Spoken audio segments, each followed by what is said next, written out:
Hallo julle, welkom terug by die kanaal. Vandag gaan ons my vrou se gesogte lekker hoendergereg bak.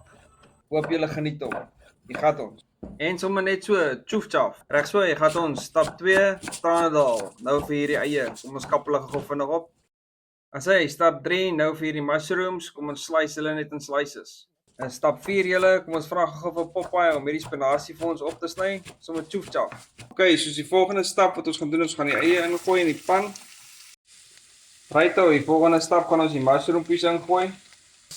Righto, nou gaan ons die spinasie ingooi. Okay, so vir stap 1 gaan ons die mash ingooi. Ons gaan hom lekker plat druk.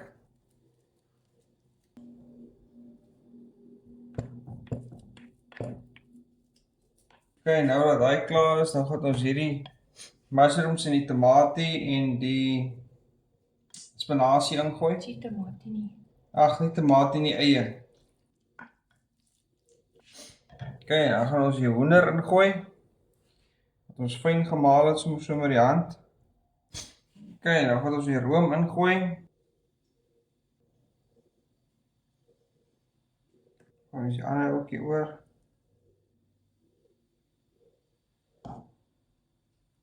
En dan vir ons kaas. Gerasperde kaas, sommer net cheddar kaas. Alright, dan gaan die ookie in die oond ingaan. Sien ek julle weer.